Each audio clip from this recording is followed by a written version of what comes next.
종소리. 김일홍.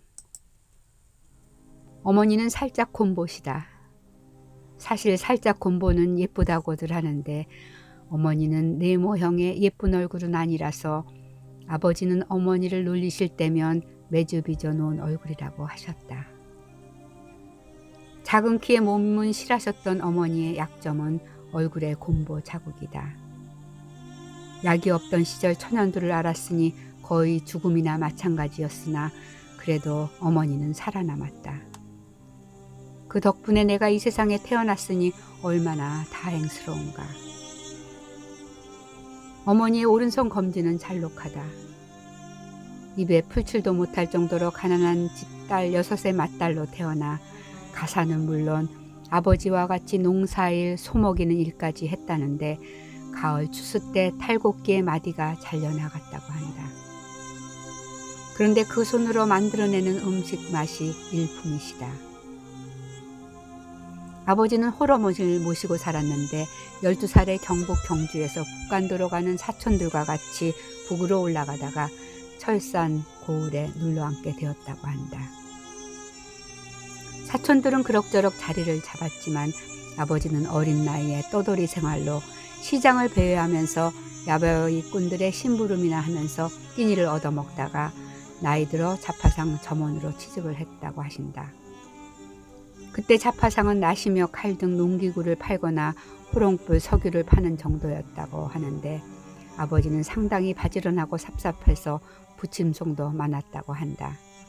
그래서 주인 노인이 아버지를 친아들처럼 잘 보살펴 주었고 아버지도 정성껏 가게 일을 보며 부부를 부모처럼 섬겼다는데 노총각 때 주인 아주머니가 중매를 섰다고 한다. 입 하나 덜 자고 보낸 가난한 농사꾼의 맏딸인 어머니와 전방 방에서 물 떠놓고 식을 올렸다는데 앞으로 어떻게 살 것인가 살 길이 막연해서 용단을 낸 사람은 어머니셨다. 닷새에 한 번 서는 장에 나가 음식을 파는 일로 냉면을 말았고 돼지머리 편육에 막걸리를 팔았는데 음식 솜씨가 알려져서 호황을 보게 되었단다. 어머니는 말씀하신다. 잘룩한 손가락은 하나님이 주신 선물이다. 어머니의 솜씨는 교회에서도 빛을 발했다.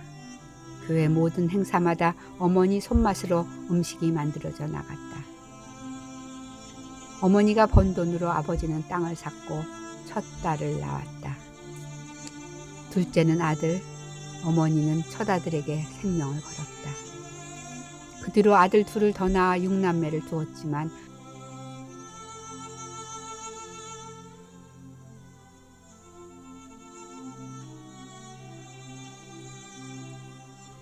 어머니는 첫 아들만 사랑했다. 그래서 막내인 나는 어머니 사랑을 그리 받아보지 못했다. 단아하고 고집이 세고 타협이 없던 어머니. 그래서 아버지도 꼼짝 못하셨다. 어느 정도 부를 이르자 어머니는 글을 모르고 공부를 못한 것이 한이 되어서 길을 찾고 계셨다. 그때 마침 서북지방 평안남북도에 기독교가 전파되기 시작했는데 선천에서 젊은 선교사가 철산 고을에 들어와 선교를 시작했다. 그가 먹고 살 곳이 없자 그에게 방을 주고 식사를 해결해 주면서 그로부터 공부를 배워 한글을 깨쳐 기독교인으로 굳건한 하나님의 딸이 되어 교회에 헌신할 수 있게 되었다.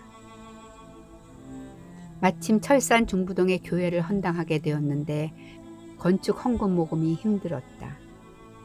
교회는 종각이 있어야 하는데 본 건물을 짓기도 힘든데 종각은 나중에 세우자고들 의견이 모아졌다.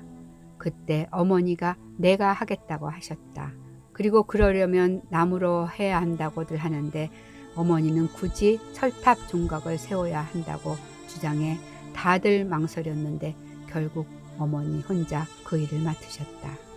어머니 말씀은 종소리는 하나님 곁으로 오라는 하나님의 소리이니 튼튼하고 견실하게 널리 널리 울려 퍼져야 한다는 것이다. 어느 날 아버지가 광에 들어갔다 나오시면서 시근거리며 어머니를 찾으셨다. 아버지는 가끔 광에 들어가셔서 못 살던 때를 생각하며 쌓여있는 곡식을 감상하곤 밥을 먹지 않아도 배가 부르다고 하시곤 했다. 그런데 어머니가 그 곡식을 다 팔아 철탑 종각을 세울 철판을 산 것이다. 어머니의 이 대담한 행동에 두 분은 대판 싸움을 하는 듯 했지만 아버지는 어머니를 이기지 못하셨다. 어머니는 교회 앞마당에 철탑 종각이 세워질 때 높이 높이 올리라고 계속 고집하셨다. 그리고 주일날 종소리가 울려 퍼질 때마다 어머니는 맑은 미소를 지으셨다. 일제강점으로 종교 탄압은 심해졌고 일본인들은 신사참배에 열을 가했다. 그때 어머니는 평양신학 대집회에서 주기철 목사님을 만나 사과고 정신, 즉 하나님과 조국을 위해 죽음을 마다하지 않는다는 설교를 들으셨다. 한낱 낮은 여신도지만 어머니도 목사님의 뜻을 따라 신사참배를 하지 않으셨다. 나에게는 두 형이 있었다. 큰형은 혁명화 기질의 투사로 방학이면 형은 친구들을 데리고 시골로 와서 친구들에게 옷이며 돈을 주었다. 어머니가 형의 말은 다 들어주었는데 어느 때는 육혈포를 가지고 와서 책상 위에 올려놓아 우리가 모두 부들부들 떨기도 했다. 한편 작은 형은 계집애 같았는데 당시 학생들의 대부분은 사회주의 사상을 가지고 있을 때였다. 1945년 해방이 되자 온 동리가 난리가 났다. 어머니는 제일 먼저 교회로 달려가서 종을 울리셨다. 나도 덩달아 뒤따라 달려가 어머니를 도와 종줄을 잡고 함께 잡아당겼다. 땡그랑 땡그랑 땡그랑. 종소리가 널리 퍼져나가자 사람들이 태극기를 들고 교회 앞마당에 모두 몰려들어 태극기 물결이 온 동리를 뒤흔들었다. 그렇게 철탑 종각은 큰 일을 해내며 그것은 어머니의 보람이었고 그날처럼 환한 어머니의 얼굴을 본 기억은 없다. 그러나 러시아 군인들이 나타나서 공포 분위기를 조성했고 그제야 마을 사람들은 북한의 공산당이 들어선다는 것을 알고 시리에 빠졌다. 엎친 데 덮친다고 신의주 학생 사건이 터져 젊은 학생들이 공산도당과 싸우며 자유를 외치면서 거리로 뛰쳐나왔다. 그러나 러시아군은 무력으로 학생들을 진압했고 러시아 비행기가 기총소사를 가해 학생들은 거리에 쓰러져 피를 흘리고 달아나거나 체포되었다. 당시 나의 두 형도 신의주 동중 학생으로 큰형은 고급 학년인데 데모를 주도하는 리더였다. 그때 큰형은 행방불명이 되었고 작은 형은 친구와 탈출해 고향으로 돌아와 골방에 숨어 있었다.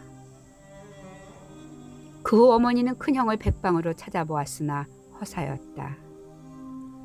태극기 물결은 점점 사라지고 인민공화국이 탄생되었고 주민들 또한 하나 둘씩 사라졌다. 그러나 어머니는 요지부동 큰형만을 찾았다. 큰형은 어머니의 생명이었다. 어머니는 데모 주모자들을 다 잡아 시베리아로 끌고 가 총살을 했다는 소문을 듣고 머리를 싸매고 들어 누우셨다. 일순아, 우리 아들 일순아. 어머니는 누우셔서 큰형 이름만을 외쳐 불렀다. 왜 종소리가 안 들려? 종소리를 울려. 누워 계신 어머니가 소리를 지르신다. 어머니의 정신이 혼미해지기 시작하자 나는 내가 어머니에게 효도하는 방법은 어머니에게 종소리를 들려드리는 것이라는 생각이 들었다. 어느 날부터인가 어머니의 숨소리가 거칠어지려 하면 나는 교회로 내달렸다. 종을 울리면 어머니가 숨을 놓아버리지 않고 살아 계실 것만 같았다.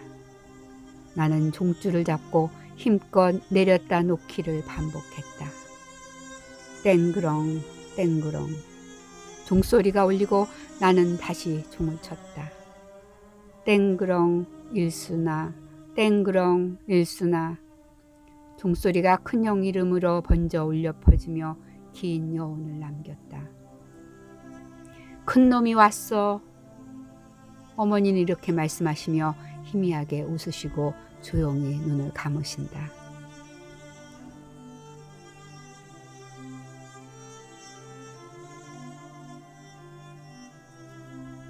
어머니가 돌아가신 후 어머니 장 속에서 태극기에 돌돌 말려있는 성경책이 발견되었다. 그 속에는 퇴색한 큰형 사진 한 장이 누워 있었다.